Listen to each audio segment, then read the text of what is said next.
Hey friends, it's Claudine. Welcome back to my channel. We're going to do some paycheck budgeting, and I've got my new forms ready to go, and I'm actually working with a new planner as well. This is a budget planner that I am trying out because I feel like I really need to get a handle on exactly how much I'm spending every single month. And I feel like because I put so many things on my credit card, either it's automatically going on the credit card or I'm just using the credit card, that I'm really not tracking it very well. So I have decided, I'm committing to myself that I'm going to start tracking every single thing that I pay for, whether it's cash or on the credit card, multiple credit cards, anything that's like automatic payments. Every single thing is going to get tracked, and I'm going to use this to do it. So I've got this expense tracker here. I think there are a couple pages. Yeah, so we've got lots of pages, which is good because I think I'm spending a lot. And the reason I'm doing this, aside from just like needing to know how much I spend so that I can be more mindful of my spending, the main reason is because I would like to figure out a bare bones budget for myself as a starting point to figure out how much I need for my sort of emergency fund.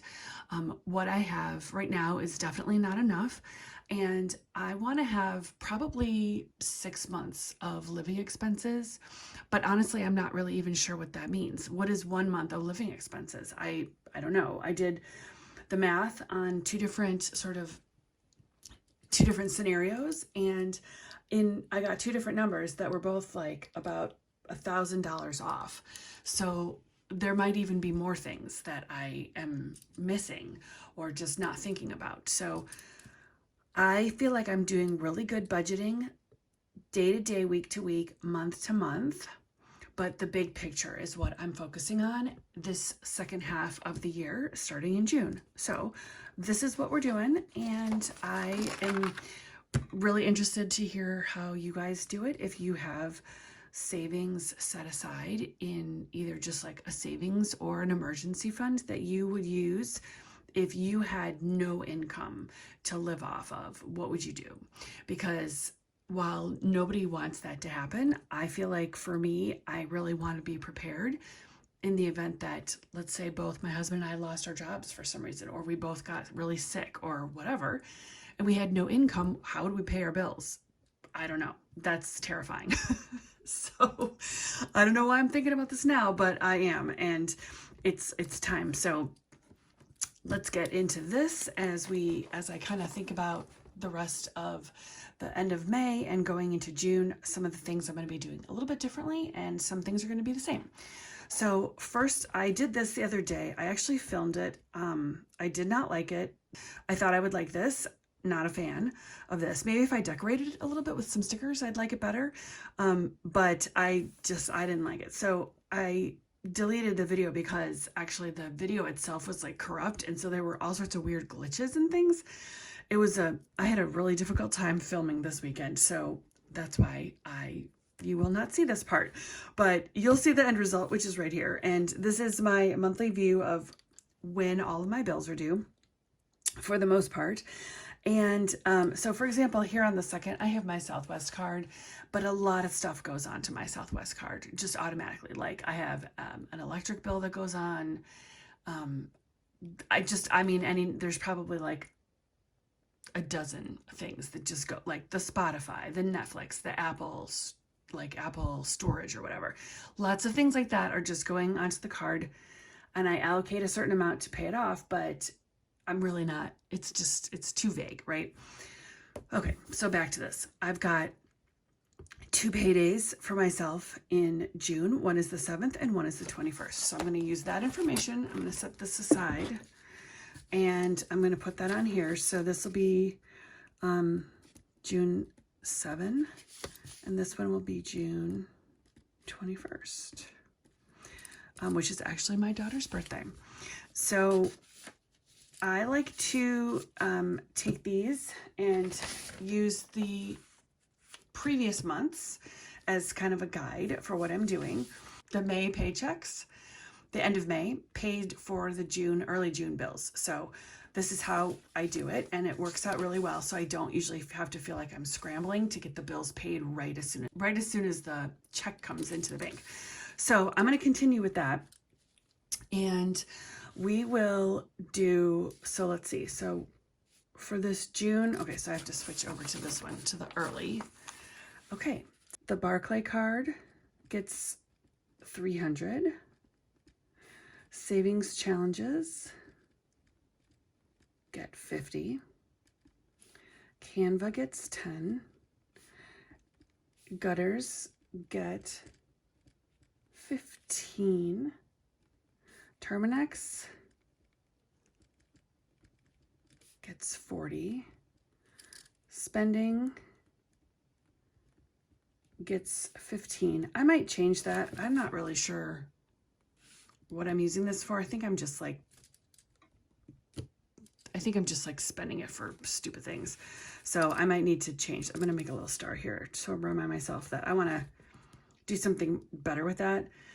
And then holidays. Last month I had holidays. I actually have my new holiday binder, and I think I forgot to write it down because I didn't see any cash stuffing in May for the holiday binder. So that was a big fail. I am going to change the Christmas one, which has been getting 20, and I'm going to call that the holiday binder. And I'm looking over at my other sinking. So I have this that I'm working from too. This is all my sinking funds, or like envelopes. Holidays is going to get 30. So I think what I'm going to do, so I'm going to take these two, combine them, and I'm going to make it holidays because I don't really need a spending. That's silly. Okay, so this is going to be, what did I have? 20, this will be 35 for the holiday binder. And I have I was going to put $5 into each of the 6 envelopes that are in my holiday binder. But because this is a little bit more, I think what I'll do is do maybe like $10 into the Christmas and solstice one, and then $5 into each other one. So that works great. And then this is the Southwest card that stays in the bank, the money for that, which is $10.50. But as I mentioned, I think I'm going to need to increase this because I am just spending far more than that every month. So the card is already up to like $1,400, and it'll be closing out, I think, June 5th. And so then it comes due towards the end of the month, like mid-end of month, which is why I budget it here so that I don't have to worry about when that mid-month paycheck is going to fall. So in any case, again, just going back to like my struggle right now is the credit card. Down here with my husband's paycheck, we will cash stuff for vacations is going to get 40. Breaks will get 40. 20 each for spring and fall break. The home warranty, which I just put on the big credit card, is going to get 80. I would love to increase that, so I'm going to put a little note here to review that. Birthdays gets 10. Car, that's repair or maintenance, gets 20. Hot tub gets 50. And if you guys remember, I had a leak in my hot tub, and the guy came out today, and thank goodness it was just like a loose heating coupler something. I don't even know. Usually I go out there and I'm like, show me what you're doing, I want to see, but I was working, so I was like, oh, just fix it. He was super nice, and it was like less than $200, which is more than I had in my envelope, but pretty close. I think I had like $150 in my envelope. So really, really good. I'm glad it's another one of those scenarios where I hate to spend out of my envelopes like that, but I'm so glad that I had it. Okay, so Barclays credit card, it gets an additional $250 down here. And the Invisalign gets $120 budgeted, but you guys, I think I won't even need to use all this because I'm down to $203, and I paid 50 of that, so whatever that is, like $149 or something, and then I'm gonna do another payment tomorrow, I think, for $110. So I'm down to like $30 or $40, which is so exciting. So what I'll do with this one is I will keep paying that because this is the same card.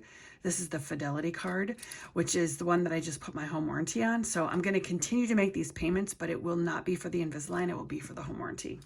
So there's that. And then lawn care gets $155. Also, I feel like I just keep messing up these numbers because I was looking at last month's, the month before this, the April, and I only did $150 for lawn care. So why am I doing $155? Who knows? Who's to say? I have no idea. It's okay though. I'm getting it all together. Okay, tax savings is $1,085. My husband's paycheck does not get taxes taken out, so we have to pay those separately, and we just save for them because it comes out of an account automatically. The loan, school loan, gets $836. Centerpoint gets $122. Life insurance gets $300. This is going to get a little asterisk because I don't know what we're going to do about that. We might be changing that. Wastewater gets $57. My daughter gets $100, which really just goes to the credit card because she uses the credit card. So that's where the Barclays comes in again. But sometimes she asks for money. She has a job, but sometimes she asks for money, or I need to pay something like for her sorority or whatever. And so it's good to have just a little extra buffer. And then we have an auto saving, which is my Chase Bank requires that I have money auto drafted into these savings accounts in order to have savings accounts, which I think is ridiculous, but that's what they do. So until I move those over to my high yield savings, I'm just doing like 25, but I'm using them as sinking funds. So I think I don't have this many, like that it's 25 each, but I think it's like 4 of them are 25, and then I have one of them that's more 60, but they're sinking funds. So it's fine. It's actually not really a big deal.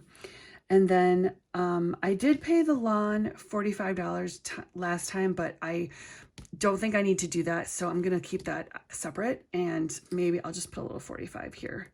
We'll see what the bill is. It's going to get to that time of the year where they're mowing like a lot, but probably after June, they're going to slow it down and not mow every week because the grass will start slowing down. Thank goodness, because the grass grows so fast and it looks really, really bad if they don't mow it every week. Okay. The struggles of having a yard. All right. So gas, Costco for the next check of the month is going to get $140. Chewy, which is cats, gets $100. Amazon gets $100. Prescriptions gets $100. My husband gets $300, and that's like for his gas and his spending money and his haircuts and stuff like that. Household gets $50. I used to call this couponing, but I have not been couponing in a long, long time. So I'd like to get back into it because I really do save a lot of money when I'm couponing, like for fun. Challenges gets 10. And groceries gets 300. And I'm going to need to increase, you know what, I'm going to increase this now, just see if I can make it work, because I'm going over a lot. The cost of food, you guys, tell me about your area, but I'm in the Midwest and the cost of food is just increasing and increasing and increasing. For a while I was like, oh, it's fine, it's not that bad, but I'm really seeing it still climbing and it's tough. So again, the couponing can sometimes help with that too. All right, cell phone is $185. Emergency fund got $125, and the Invisalign, oh, well, that'll be done. Okay, so we're going to switch this from Invisalign. I put 100 towards it over to Fidelity. We'll just call that Fidelity. And that is really the home warranty. Okay, so husband's pays more to the Barclay. It seems like I have a lot of money going to this Barclay card. I should probably tighten this up, but it's kind of like most people, it seems like, pay their mortgage or their rent with multiple paychecks, and they save out chunks of it, right? You know, like 300 here, 300 here, 300 here, or whatever. And we don't do that except for the Barclays card. Like everything gets paid, like my mortgage or my cell phone bill and my utilities, they all get paid with one check. Like one check pays the mortgage, one check pays the utilities, right? But this Barclays credit card, for some reason, I have it split up over multiple different checks, and sometimes I take it out in cash to hold on to it so I don't spend it, and sometimes it just stays in the bank and I make a payment right away. So I'm not really sure why I do that, but it's the only one. I think it's the only one I do that with. Okay. Challenges, get another 50 from my husband's check, and then lawn care, back to that, gets 150. Which doesn't really make sense. This is, you guys, if you've watched my videos, this is the same. Every month I do the same. I have the same problem, but usually what happens is I feel like I'm overpaying for the lawn care, but I find that usually then it's like 185, so it's more than I've budgeted anyway, so that's okay. I'd rather save more in my envelope and have it cover things that are in addition to the regular lawn, like mowing. So lawn is going to get another 150. And then the last part is tax again, 1085. The mortgage gets 1319. Escrow gets 600, and college savings gets 300. All right, so that's that. And this is such a weird lighting today. I feel like I'm zoomed in really far, but it's dark out and I have this ridiculous lamp above me. I don't have like a ring light, nor do I have a really good tripod. I have a really bad tripod. I want the kind that's like an overhead so you can see exactly what I'm doing, but budget, I gotta save for it. So anyway, this is what we get, and I hope you're still with me. I hope you haven't clicked off. And for those of you who have not clicked off, thank you so much. I really appreciate you. I appreciate you being here, and I appreciate you watching. It really does help me to kind of talk through this. And sometimes I feel like I'm just talking to myself, but I know that there are people out there watching, and that's who I'm talking to, and I appreciate you. And I hope that this has been helpful for you in some ways. I know that I really like watching other people's videos because it's really helpful for me to kind of get ideas and see how people are planning things out and how they are doing their budgets and their envelopes and their money. So I appreciate you. Thank you so much for making your videos and watching my video. And that's it for this one. So I've got these, and next time I'm going to go over with you a bare bones budget. I'm going to look through all these and get my credit cards tight, and then we'll talk about what a bare bones budget looks like for me, and I'd love to hear what that looks like for you as well. So thanks so much for being here, and I will see you in the next one.